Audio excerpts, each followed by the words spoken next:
A new lockdown is about to be imposed. Do you worry about having asthma while you are in a lockdown? Last year, we had a round of lockdowns imposed worldwide because of the coronavirus pandemic. These lockdowns made life very difficult for most of us living on the planet. With the introduction of the coronavirus vaccines and new medical management protocols, the coronavirus was starting to show signs of slowing down. We began opening our parks and malls at last. However, when things started to look better, a new coronavirus variant, the Delta variant, strikes, and communities worldwide are closing their doors once more and reimposing lockdowns. Having an asthma attack in a lockdown is truly a nightmare.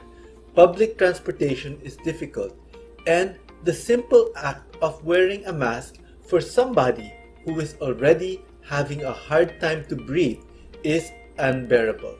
If ever you do reach the hospital, you will be met with a long line of people trying to enter the emergency room as protocols for the coronavirus have slowed down this line.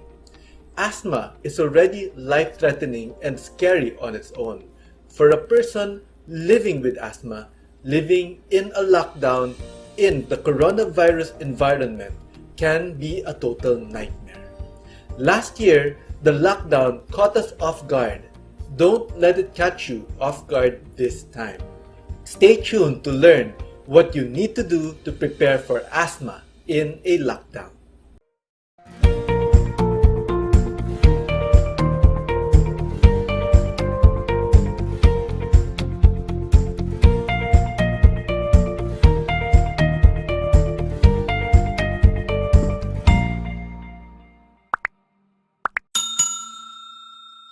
Hi, it's me again, Dr. Charles Edward Florendo.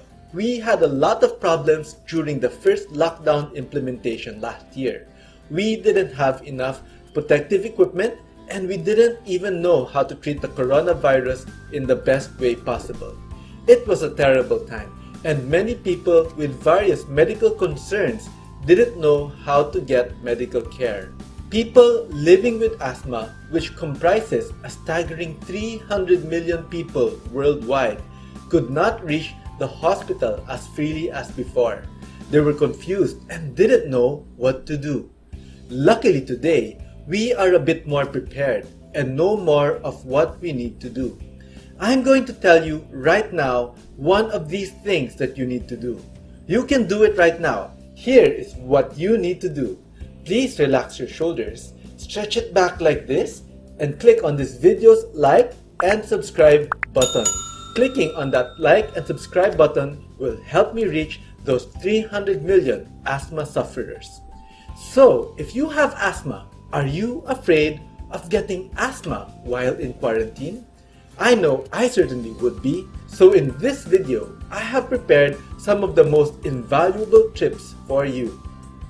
Number 7. Do you know how to use your asthma medications properly? The most commonly used type of drugs today for asthma are inhalers. Make sure you know how to use this, or if you have a nebulizer, make sure you know how to operate it properly. Whichever medicine you are using that is effective for your asthma, be sure you have adequate stocks to last you for at least 2 or 3 months. We don't know how long this upcoming lockdown will last. In the last lockdown, pharmacies were allowed to stay open. Having to go out and buy your medicine is added risk of exposure to the virus.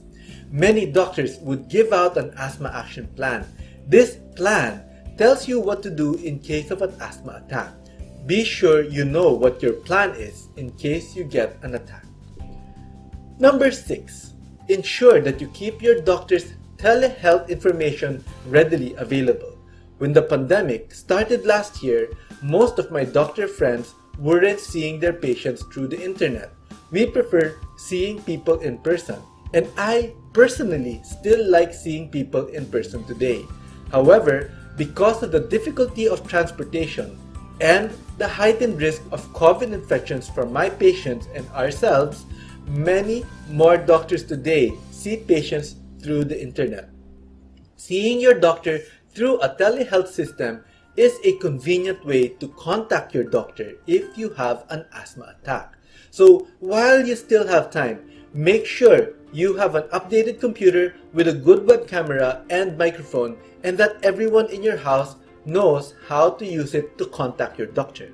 I also recommend that you keep the room where you do the consultation well lit and free from excessive noise. Your doctor needs to see you and hear you clearly when he sees you. Good computer equipment can mean the difference between life and death. Number 5. Remove indoor sources of pollen, such as indoor plants. Plants are supposedly good for us because they provide us with much needed oxygen. Since more people are staying home longer nowadays, a trend of taking care of plants at home has emerged. People have started calling themselves plantito and plantita, referring to their newfound love of plants at home. I agree that plants are lovely and they add color and oxygen to your homes. But did you know that many plants also add pollen indoor? Yes, plants produce pollen to reproduce. And unfortunately, this pollen can also trigger asthma attacks. You are 4 times more likely to inhale this pollen when they are indoors rather than outdoors. That's a 4 times more significant likelihood of having an asthma attack. So, to prevent asthma, you will either need an excellent air purifier or keep your plants outside your house. Number 4. Most of the people I meet lately complain that they gained weight while they were in quarantine. Data from the American Psychological Association show that 61% of those surveyed had gained weight. This weight gain is because people couldn't take a walk or use the gym or the public pool. They also consume a lot of highly processed food, which is what is most commonly available. Did you know that people with a body mass index of 30 or more have a much higher risk of an asthma attack?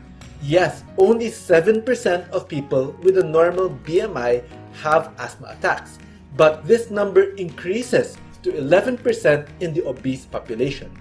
It is even worse for women who suffer from obesity because they have a 15% chance of getting asthma. The medical community doesn't yet understand the exact mechanism that leads to this, but we know that the risk for asthma attacks significantly improves when people are at their ideal weight. If you would like to learn more about your weight and your BMI, I have prepared a video for you to watch on my YouTube channel. So now that lockdown is coming back, do take the necessary steps to keep yourself at your ideal weight range. Number 3. Stop smoking and have people in your household stop smoking. Smoking is associated with asthma attacks. When I was a kid, I would get an asthma attack if someone nearby was smoking. There are smoking cessation programs available and they do have a modest success rate. Unfortunately, for those of you who are trying e-cigarettes, the effect of these gadgets with asthma or smoking cessation haven't been thoroughly assessed by the medical community.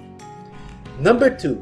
Take adequate amounts of vitamins C, D, E, and the minerals selenium, magnesium, and zinc from your food and nutrient supplementation.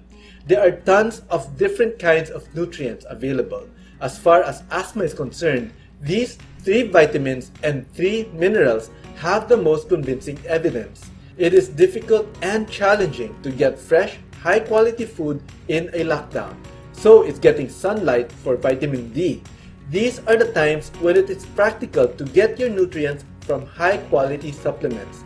The usual multivitamins and mineral tablets usually don't have an optimal mix. Please choose high-quality vitamins and minerals. See here, even the Olympic gold medalist Heidelin Diaz uses very high-quality nutrient supplementation.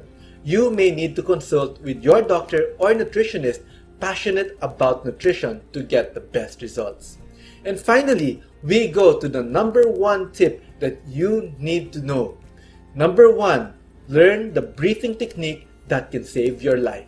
Did you know that there is a way to stop or reduce your asthma attack by concentrating on making your breathing more relaxed and controlled?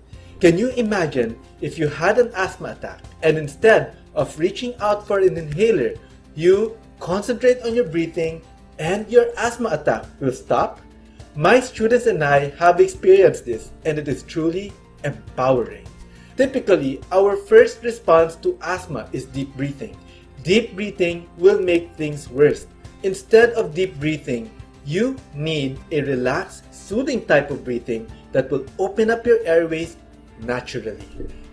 I know this is difficult to believe, especially for someone who has had a terrible time with asthma.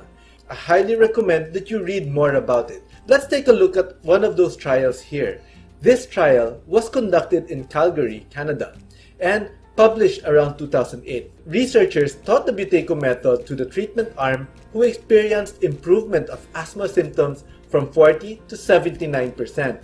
The subjects in the Buteyko method group significantly reduced their inhaled corticosteroid use and needed significantly less emergency room visits as well.